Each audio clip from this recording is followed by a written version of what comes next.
Assalamualaikum warahmatullahi wabarakatuh. Waalaikumsalam warahmatullahi wabarakatuh. Ini kita udah sering dengar kalau Habib ceramah, kita udah nggak ragu lagi ya, Kang Rizal ya. Tapi yang masyarakat mungkin belum dengar kayak kehidupan pribadi Habib. Ahlan wa sahlan. Habib misalnya lahir di mana sih, Bib? Masa kecil Habib tuh gimana? Apakah dari dulu udah rajin baca, apa sempat jadi kayak anak kecil biasanya bandel gitu, Bib? Mungkin pendengar hasil ingin mendengar masalah itu, Bib. Iya. Alhamdulillah, saya dilahirkan di Jakarta. Jadi saya punya ayah dan saya punya ibu juga dilahirkan di Jakarta. Dan semenjak saya berusia 11 bulan, saya sudah ditinggal pergi oleh ayah. Jadi memang saya hidup sebagai anak yatim, dididik dan dibesarkan oleh saya punya ibu, yaitu almarhumah Syarifah Sidah binti Alwil Attas.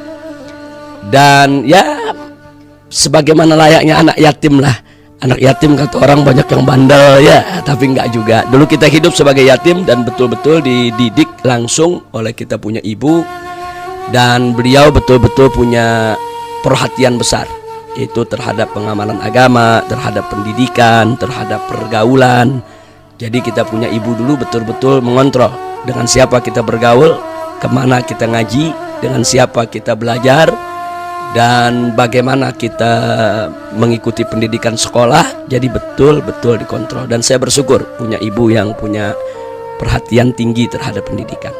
Masya Allah, Bib. Walaupun ibaratnya single parent ya, Bib ya, ibu karena bapak meninggal duluan, tapi tetap bisa mendidik dan alhamdulillah disiplin, saya punya ibu sosok perempuan yang ulet, yang tidak mudah putus asa dalam menghadapi kehidupan. Jadi walaupun beliau punya 2 anak yatim, saya dan saya punya kakak, tapi beliau tidak pernah ngeluh, beliau tidak pernah melakukan hal-hal yang tidak patut, dan beliau bekerja yang halal untuk menghidupi, yaitu kami sekeluarga, menyekolahkan kami. Jadi alhamdulillah seorang ibu yang betul-betul telah berhasil menunjukkan bagaimana berperan sebagai seorang ibu sekaligus juga sebagai seorang ayah dalam rumah tangga. Alhamdulillah. Insyaallah. Bib, kalau kuliah Habib, yang kita tahu Habib kuliah di Arab Saudi, di Riyadh. Sebelumnya di mana tuh, Bib? Di Indonesia menjadi pendidikan. Jadi memang saya sejak kecil, saya lahir waktu itu kan tahun 1965, tepatnya tanggal 24 Agustus 1965 atau tanggal 27 Rabiul Tsani tahun 1385 Hijriah. Jadi memang semenjak kecil kita disekolahkan oleh kita punya ibu di sekolah dasar negeri SD 1 Petamburan. Jadi karena saya tinggal di Petamburan, disekolahkannya di SD di Petamburan supaya ibu juga gampang mengontrol, jadi nggak sekolah jauh-jauh. Nah lalu selesai tamat SD, saya diterima sebetulnya diterima di SMP negeri. Waktu itu di SMP negeri 40 Pejompongan, karena memang nilai cukup bagus. Saat itu kan masih sistem rayon ya. Tapi ibu khawatir saya sekolah jauh, karena umur saya ketika itu lulus baru masuk 11 tahun.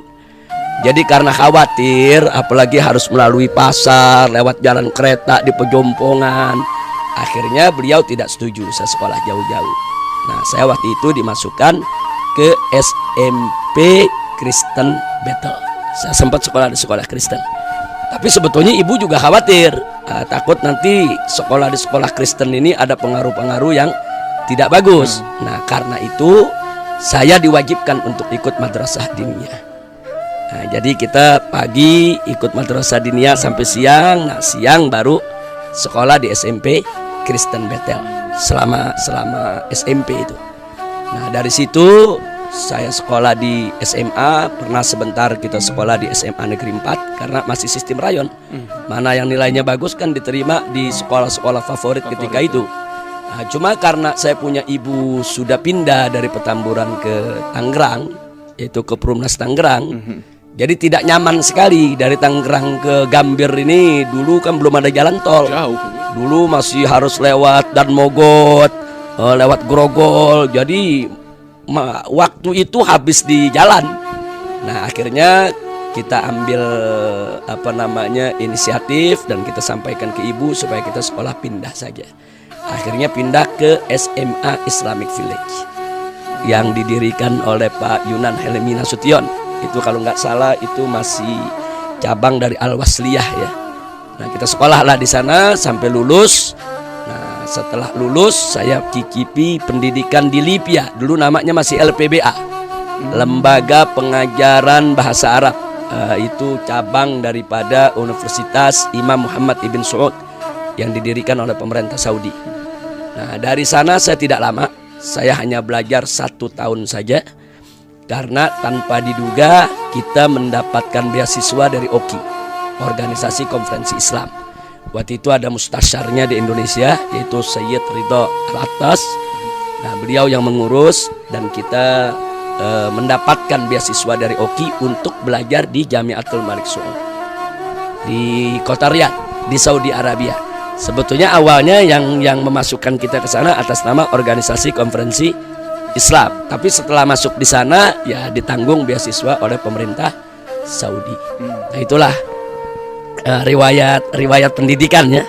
Tapi memang sebelum saya lulus S1 di Saudi Arabia, yaitu ketika lulus Ma'had Lughah mau kuliah, Allah kasih jodoh. Jadi kita lebih dulu kawin sebelum lulus S1-nya. Nah, tapi alhamdulillah saya punya istri ketika itu sangat memaklumi sehingga perkawinan itu tidak mengganggu pendidikan. Dan saya punya istri tidak pernah ikut ke Saudi. Artinya setahun sekali saya pulang. Malah pertama kali kita menikah hanya seminggu. Habis akad nikah 1 minggu kita tinggal untuk melanjutkan pendidikan di Saudi. Jadi setiap tahun kita pulang sampai selesai S1. Begitu S1 selesai, sebetulnya kita diterima di S2. Karena alhamdulillah dengan karunia Allah saya punya nilai cukup bagus waktu kuliah di King Saud University. Cuma yang jadi persoalan ketika itu terjadi perang Irak tahun 90, dan posisi Indonesia ketika itu tidak mendukung Saudi. Posisi Indonesia saat itu kita kan tetap netral ya. Tapi itu menjadi punya dampak terhadap mahasiswa Indonesia. Akibat posisi Indonesia yang tidak mendukung pemerintah Saudi, akhirnya tahun itu calon mahasiswa Indonesia dibatalkan semua. Tidak ada yang diterima di King Saud University, baik di program bahasa S1 maupun S2. Nah, saya termasuk korbannya. Nama yang tadinya sudah masuk diterima untuk program S2 akhirnya dibatalkan dan kita dipulangkan. Ya, menurut mereka nunggu nanti kalau perang sudah selesai, ekonomi sudah membaik. Nah, tapi kita tunggu sampai sekian tahun tidak ada kabar beritanya. Nah, itulah akhirnya kita sibuk mengajar di Indonesia. Kita tidak lagi fokus kepada melanjutkan pendidikan.